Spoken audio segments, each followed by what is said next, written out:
आहात सगळे मस्त असाल. मी पण मस्त आहे, मजेत आहे. आणि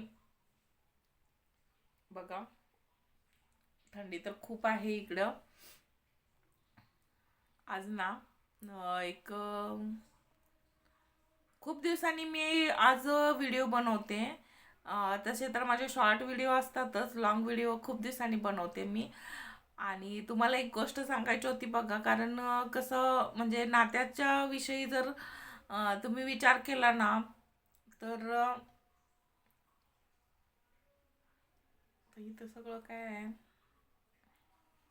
कॅमेरा म्हणजे रात्रीच्या वेळी मला दिवसभरात काय होतं माहिती काय, खूप गोंगाट असतो, बाहेरचा आवाज, इकडचा आवाज, तिकडचा आवाज. आणि रात्रीच्या वेळी लाईट पुरेशी नसते, त्यामुळं बघा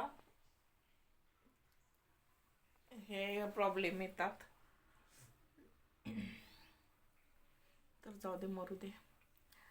आता काय काय तरी ॲडजस्ट करायलाच लागणार आहे. खूप दिवस झाले मी व्हिडिओ पण बनवले नाही आहेत. लॉंग व्हिडिओ तर माझा एक पण येत नाही आहे. आणि बापरे, व्यवस्थित येते ते बघायला लागते कॅमेरा आधी. आता जरासं मस्त वाटायला लागलं, जरासं काय म्हणतात ते, क्लिअरिटी आली आहे मी. तर सुरुवातीला नातं ज्यावेळी तुमचं नवीन निर्माण होतं त्यावेळी नात्याला खूप वेळ दिला जातो बघा. खूप भरभरून बोललं जातं, कॉल बंदच केले जात नाहीत. किती जरी समोरचा व्यक्ती म्हणजे दोघांना पण कंटाळा येत नाही त्यावेळी.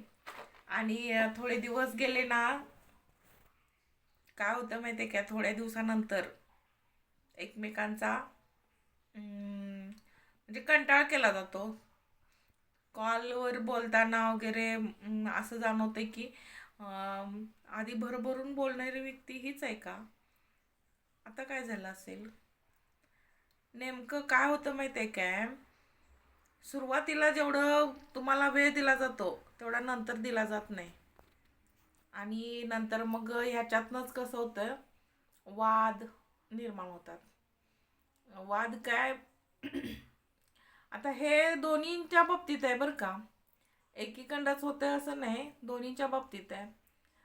जर आणि दोघांचे पण संसार असतात. असं नाही की दोघं पण यांना म्हणजे नवरा बायको, घरात बायको असते नवऱ्याला, तो बाहेर कॉलवरती मग चोरून बोलणं. आणि सुरुवातीच्या काळात खूप म्हणजे जास्त बोललं जातंय. आणि नंतर काय होतंय माहिती आहे का, हळूहळू कमी होतंय. कमी झाल्यानंतर मग ह्या दोघांचे खटके उडायला लागतात. वाटायला लागते की वेळच देत नाही, हे असंच आहे तसंच आहे. मग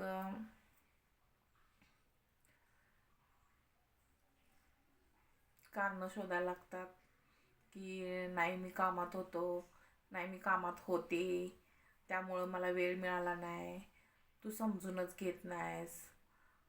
अशा गोष्टीचं प्रमाण वाढायला लागतंय. एक वेळ अशी येते की ज्यावेळी ह्या दोघांना म्हणजे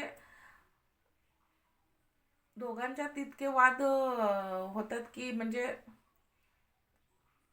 दोघांना पण नातं संपवण्याशिवाय पर्याय राहत नाही.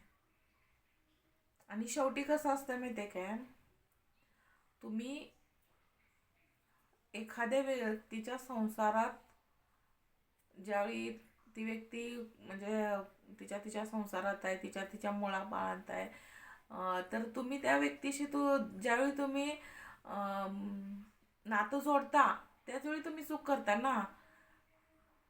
माहीत असतंय पुढे जाऊन हे होणार आहे.